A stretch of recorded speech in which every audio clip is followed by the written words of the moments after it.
एक हैं जनार्दन मिश्र, शुद्ध शाकाहारी, बिना सुबह नहाए अन्न जल तक नहीं ग्रहण करते। इनके बाबा बनारस में पंडिताई करते थे। पिता को यह पसंद नहीं था, मगर मजबूरी बस रामायण बाँचनी पड़ती थी। उन्होंने ठान लिया था कि जनार्दन पंडिताई नहीं करेगा। जनार्दन को उन्होंने खूब पढ़ाया लिखाया एवं डॉक्टर बनाया। उन्हें क्या पता था कि एक कॉन्फ्रेंस में जनार्दन अमेरिका क्या आएंगे कि जैसे उन्हें अमेरिका में बसने का चस्का ही लग जाएगा। पिता पुत्र में काफी बहस हुई। जनार्दन अड़े रहे कि वे अमेरिका में रहेंगे और उनके पिता अड़े रहे कि उनके शव के ऊपर से चलकर ही अमेरिका जा सकते हैं। आखिरकार जनार्दन की माताश्री के बीच बचाव से यह तय हुआ कि जनार्दन ब्याह करके जाएं, नहीं तो कहीं कोई मैम ले आए तो धर्म भ्रष्ट हो जाएगा। काफी रिश्ते आए। आखिरकार बनारस हिंदू विश्वविद्यालय के प्रोफेसर शर्मा की द्वितीय पुत्री ललिता ही उन्हें भाई। अपने समय के हिसाब से वे कुछ अधिक ही आधुनिक थी, अतः भारत में उनके विवाह में परेशानी भी हो रही थी। जनार्दन के हामी भरते ही जैसे यह चरितार्थ हो गया कि रिश्ते स्वर्ग में ही बनते हैं। अंततः दोनों के पासपोर्ट वीजा तैयार होने के बाद वह दिन भी आ गया जब उन्हें बनारस से दिल्ली रवाना होना था। जनार्दन के घर तो कोहराम ही मच गया था। औरों को रोता देखकर जनार्दन की आंखें भी भरने लगी। ललिता ने भी घड़ियाली आंसू निकालना शुरू कर दिया कि कहीं कोई यह ना सोचे कि वह अंदर ही अंदर खुश हो रही है। लेकिन वास्तविकता तो यह थी कि वह पुरातन पंथी ससुराल से मुक्ति पाने की बात सोचकर बहुत पुलकित थी। जनार्दन की माताश्री गंगा जल लेकर आईं। वह दोनों पर छिड़का और बुदबुदाई, हे भगवान, इन्हें अधर्म से बचाना। प्रोफेसर साहब दोनों को लेकर दिल्ली गए एवं पालम हवाई अड्डे से उन्हें विदाई दी।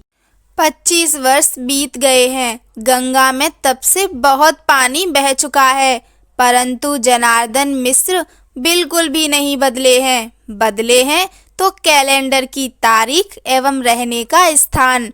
सैन फ्रांसिस्को महानगर के पास सनीवेल में एक बड़े से भव्य घर में रहते हैं एवं उनकी डॉक्टरी का पांडित्य दूर दूर तक फैला हुआ है। हाँ, यह बात अलग है कि उनकी आधुनिका पत्नी अब अत्याधुनिक बन गई है एवं उनकी इकलौती संतान रीना चिप्स कल्चर में पलकर शहरी भाषा में स्वस्थ व देहाती भाषा में भैंस लगने लगी है। बस वर्ड श्याम नहीं है। जनार्दन अभी भी सूर्य को अर्घ्य दिए बिना दिनचर्या आरंभ नहीं करते। मांस मछली तो क्या, अंडे तक को हाथ नहीं लगाते। लेकिन एक विकट समस्या आन पड़ी है। बेटी 24 की हो रही है और उसकी शादी की चिंता में जनार्दन इकहरे से आधे हुए जा रहे हैं। उन्हें चिंता है कि कहीं उम्र के जोश में रीना कोई गलत जीवन साथी ना ढूंढ ले। वैसे इस समस्या के समाधान के प्रयास में तो उन्हें ललिता का भी पूर्ण सहयोग प्राप्त है। आजकल उनकी शाम का समय ब्राह्मण लड़के खोजने में लग जाता है। जब किसी विवाह योग्य लड़के का पता चलता है वे तुरंत उससे मिलने पहुंच जाते हैं एवं अपनी डॉक्टरी आंखों से उसकी जांच पड़ताल करने लगते हैं। ललिता एक लड़के का पता चला है, कंप्यूटर इंजीनियर है। अभी 2 वर्ष पहले भारत से आया है, इलाहाबाद का है, सरयू पारीड़ ही है, एक छोटी कंपनी में काम करता है। मैं तो उससे मिल आया हूँ, मुझे पसंद है। क्यों ना तुम रीना से बात करो, वह तैयार हो जाए तो बड़ा अच्छा है। जनार्दन ने ललिता से कहा। रीना से बात करना तो बिल्ली के गले में घंटी बांधने जैसा है, फिर भी मैं प्रयत्न करूंगी। क्या रीना रीना हो रहा है?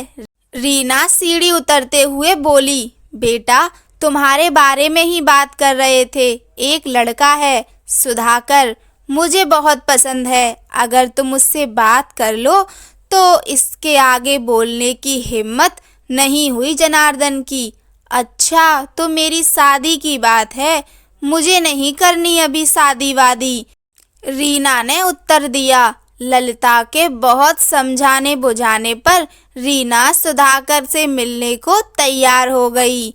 शनिवार आते ही रीना, ललिता एवं जनार्दन सुधाकर के घर पहुंचे। नमस्ते, आप लोगों का ही रास्ता देख रहा था, सुधाकर ने शिष्टाचार पूर्वक कहा।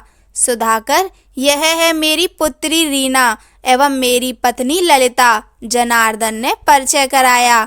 सुधाकर ने सोचा कि अच्छा हुआ कि बता दिया, वरना उसे तो लगा था कि दो पुत्रियों के साथ आए हैं। रीना ने कमरे का अच्छे ढंग से मुआयना किया। सामने ही एक प्रौढ़ जोड़े की फोटो लगी थी। हो ना हो यह तस्वीर सुधाकर के माता पिता की होगी। जनार्दन को चिंता थी कि रीना कम से कम शिष्टाचार पूर्वक व्यवहार करे। रीना ने सुधाकर से एक दो सवाल पूछे तथा एक दो सवालों का ठीक ठाक सा उत्तर दिया। जनार्दन ने तो जैसे सुधाकर की 4 पीढ़ियों का आगा पीछा पूछ डाला। किसी तरह बातें समाप्त हुईं और उन लोगों ने विदा ली। कार में बैठते ही ललिता बोली, सचमुच बड़ा अच्छा लड़का है। क्यों रीना? ठीक ही है, लेकिन घर में घुसते ही उसके माता पिता की बड़ी सी तस्वीर लगी है एवं बात बात में मम्मी पापा बोलता रहता है। यह तो मुझे हर वर्ष जाड़े की छुट्टियों में भारत ले जाएगा मच्छरों से कटवाने। फिर मैं स्कीइंग कब करूंगी? जनार्दन व ललिता चुप रहे, परंतु जनार्दन भी कोई हार मानने वाले थोड़े ही थे। मूछें तो अमेरिका आते ही कटवा ली थी, फिर ताव किस पर देते, पर जनेऊ पर अवश्य हार फेरते हुए सोचने लगे। चरवेती चरेवेती, ललिता, मेरे बचपन के मित्र चूड़ामणि त्रिवेदी का लड़का यहाँ आ रहा है। उसको वीजा मिल गया है, लिखा है कि उसका ध्यान रखना। जनार्दन प्रसन्नता पूर्वक चिट्ठी पढ़ते हुए बोले। ललिता ने मन ही मन सोचा कि बकरा स्वयं शेरनी के सामने आ रहा है। अब माता पिता से बढ़कर कौन अपनी संतान को समझ सकता है। अंततः वह दिन भी आ गया जब जनार्दन सौरभ को सैन होजे हवाई अड्डे से अपने घर ले आए। रीना बाहर गई हुई थी। उसके लौटते ही जनार्दन ने सौरभ का उससे परिचय करवाया। रीना ने मन ही मन कहा कि पापा का यह नया मोहरा है। कब आए पापा? रीना ने सौरभ से पूछा। अभी अभी आया हूँ, भारत से लॉस एंजल्स और फिर सैन जोस, सौरभ ने बत्ती सी दिखाते हुए कहा। अच्छा अच्छा, सैन जोस से आए हैं, सान फ्रांसिस्को से नहीं। रीना को हंसी आ रही थी। स्पेनिश भाषा में जा को हा बोला जाता है। यह बेचारे सौरभ को पता नहीं था। मैक्सिको की सीमा से लगे होने के कारण कैलिफोर्निया में स्पेनिश भाषा का बहुत प्रभाव है। रीना घुमा फिराकर सौरभ के मुंह से सैन जोस सुनती एवं हंसती। जनार्दन को रीना के इस अशिष्ट व्यवहार पर क्रोध आ रहा था एवं सौरभ ना समझी एक वरदान के सिद्धांत पर चलता जा रहा था। एकांत होते ही जनार्दन नीची आवाज में रीना से बोले, बेटी रीना, ऐसे किसी का मजाक नहीं उड़ाते। मैंने किसी का मजाक नहीं उड़ाया है, रीना का उत्तर था। कितना सीधा साधा है, तुम्हारे लिए बिल्कुल ठीक रहेगा। जनार्दन ने सोचा कि जंगल में एक ही शेर काफी है। यह मरगिल्ला, इससे तो लगता है कभी व्यायाम नहीं किया। यह क्या शादी करेगा? कितनी मेहनत से पढ़ाई की है, जब कमाएगा तो बदन अपने आप ही बन जाएगा। अब इतनी छोटी बात पर तो मना मत करो। जनार्दन ने अनुनय की। मुझे दोस्तों में हंसी नहीं उड़वानी कि कहाँ से ये स्केयर क्रो खेतों में लगा पुतला ले आई हो। रीना बोलते हुए ऊपर चली गई। जनार्दन सिर पकड़कर बैठ गए। सोचने लगे कि भगवान रीना को सद्बुद्धि दे। जनार्दन अब स्वयं ही लड़कों की जांच पड़ताल अच्छे ढंग से करने लगे कि रीना कुछ कमी ना निकाल सके। अंत में उन्हें एक बहुत अच्छा लड़का मिला। था तो कान्यकुब्ज पर बड़ी कंपनी में कार्यरत था। भारत में उसका परिवार भी काफी नामी था।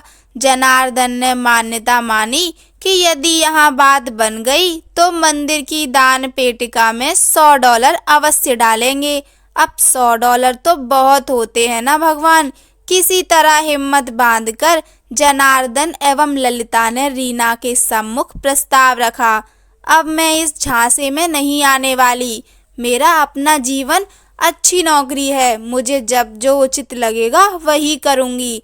आप लोगों के इस व्यवहार से मैं बहुत विचलित हो जाती हूँ। बेटी, तुम इसके घर चली चलो, फिर नहीं कहेंगे, जनार्दन ने हथियार डालते हुए कहा। ठीक है, पर यह अंतिम बार होगा, रीना ने शर्त रखी। जनार्दन, ललिता व रीना दिवाकर के घर पहुंचे। डैड, यह तो अपार्टमेंट कॉम्प्लेक्स है, रीना चौंक कर बोली। तो क्या हुआ, जनार्दन ने कहा। रीना ने नाक भौं चढ़ाते हुए अंदर प्रवेश किया। थोड़ी देर बाद ही उसे वहां घुटन होने लगी। वॉशिंग मशीन, कूड़ादान, सभी कुछ तो दूर दूर है और साजे के हैं। वापस लौटते ही उसने ऐलान कर दिया कि वह उस दमघोंटू अपार्टमेंट में नहीं रह सकती और अभी 2-3 वर्ष तक घर खरीदने का उसका कोई विचार नहीं है। इतने समय में तो उसका स्वास्थ्य ही चौपट हो जाएगा। जनार्दन एवं ललिता का मुंह खुला का खुला रह गया। किसी काम में मन नहीं लग रहा था। सोफे में धंस गए और सिर पर हाथ फेरा। जहाँ कभी संकरी सी मांग नामक गली होती थी, वहाँ आजकल काफी चौड़ी सड़क बन चुकी थी। काफी बाल तो अमरीकी बाथ टब ने निगल लिए थे एवं बचे कुचे रीना की शादी की चिंता ने। आधे मन से जनार्दन ने टीवी खोला तो समाचार आ रहा था, माउंटेन व्यू की कंपनी फिक्स सॉफ्टवेयर पब्लिक घोषित हो गई है एवं इसका स्टॉक मार्केट के सारे रिकॉर्ड तोड़ गया है। जनार्दन चिल्लाए। रीना, ललिता, सुधाकर की कंपनी बहुत अच्छी चल निकली। सुधाकर करोड़पति बन गया है। वो तो बड़ा अच्छा लड़का है, ललिता ने खुशी से कहा। रीना, देखो, तुमने बिना मतलब ही मना कर दिया। अब भी कुछ नहीं बिगड़ा है, मैं बात करता हूँ, जनार्दन ने कहा। पैसा रहे तो भारत अमेरिका सब बराबर है। मैंने मना थोड़ी ही किया था। अब कोई लड़की अपने मुंह से कैसे हाँ बोल दे। रीना ने शर्माने का प्रयास किया। जनार्दन खिजला गए कि चित भी मेरी, पट भी मेरी। वैसे उन्हें खुशी भी हो रही थी कि चलो, रीना ने हामी तो भरी। भावी दामाद के रूप में सुधाकर तो उन्हें पसंद था ही। जनार्दन ने सोचा कि सुधाकर आजकल भारत गया है, उसके लौटते ही बात करेंगे। उनकी बेसब्री बढ़ती जा रही थी। बाहर निकलकर देखा तो डाकिया पत्र डाल रहा था। पत्र पेटी से जनार्दन ने पत्र निकाले और सरसरी दृष्टि से सारे पत्रों को देखा।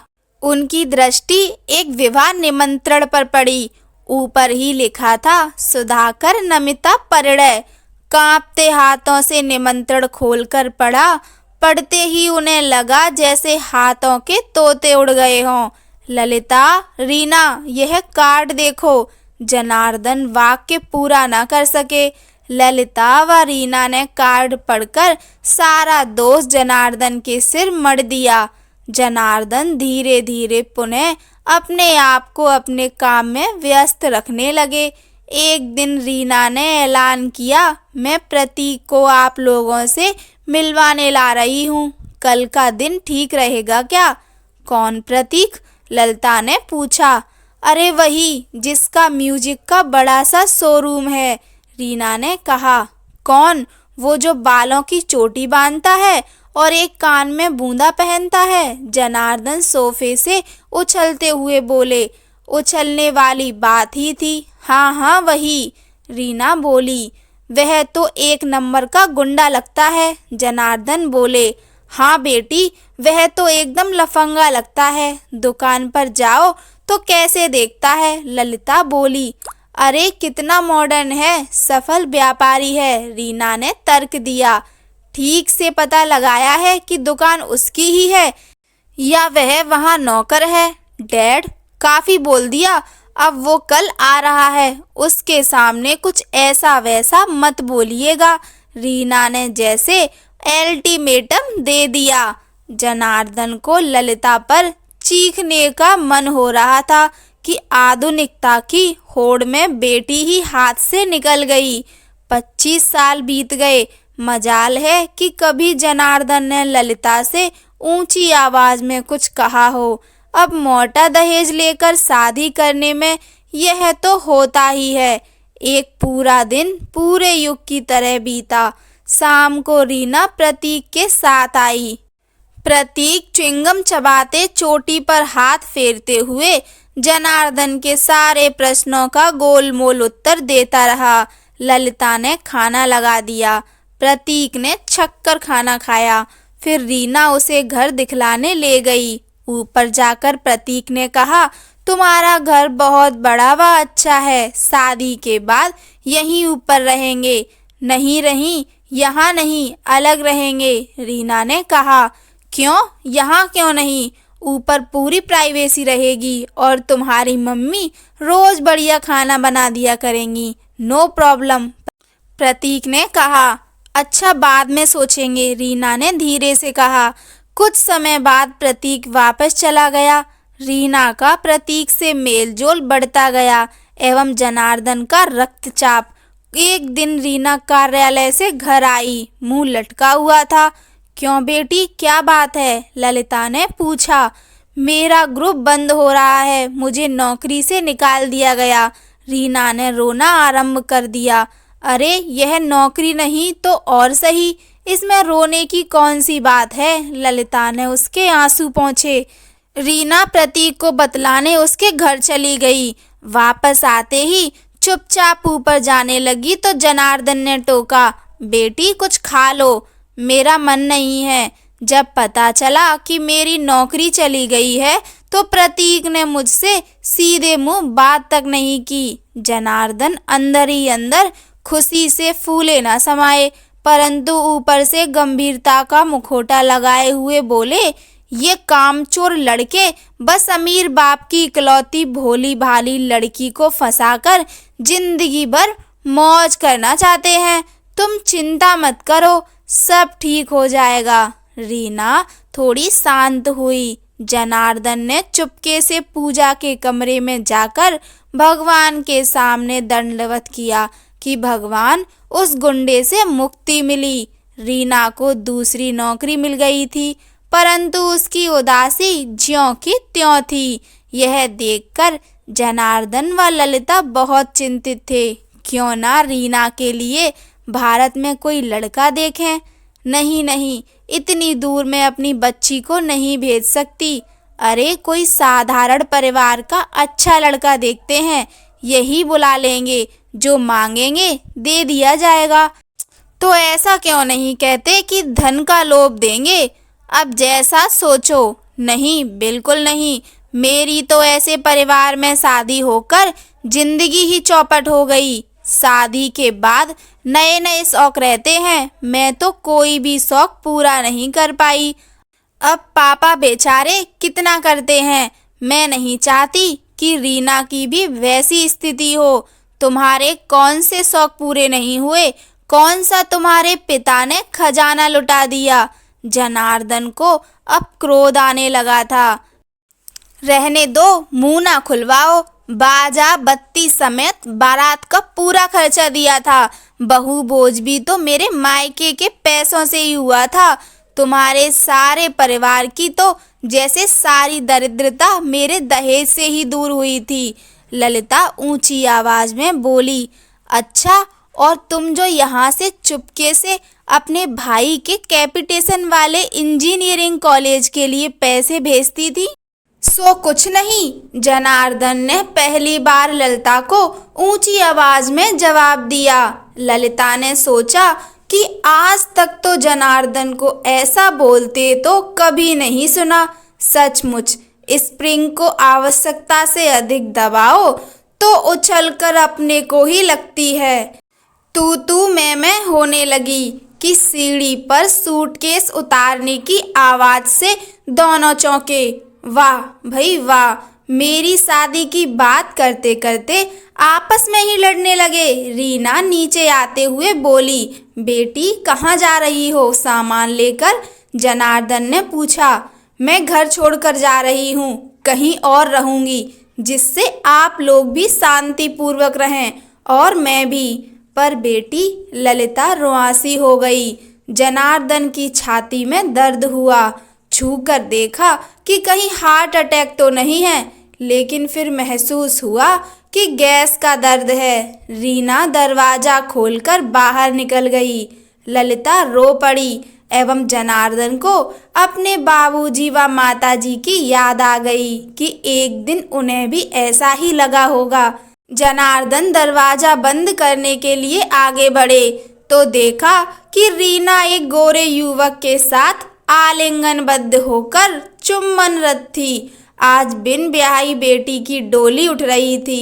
बचपन में सुने विदाई के गीत कानों में बेसुरे बज उठे। काहे को ब्याही विदेश। जनार्दन को लगा कि जैसे बिना मौत के उनकी अर्थी उठ रही हो। जनार्दन सोफे पर बैठ गए एवं आँखों को बंद कर लिया। ध्यान में भगवान श्री कृष्ण आए और बोले, हे वत्स, व्यर्थ चिंता करते हो, आत्मा अजर अमर है। तुम ही बताओ, कभी विदेशी मुर्गी से कोई देसी बोल बुलवा पाया है? फिर तुम किस खेत की मूली हो? जनार्दन ने आंखें खोल दी। भगवान अंतर्ध्यान हो चुके थे। जनार्दन ने खुशी खुशी अपनी नियति स्वीकार कर ली। कहानी सुनने के लिए आप सभी का धन्यवाद। जय श्री राम।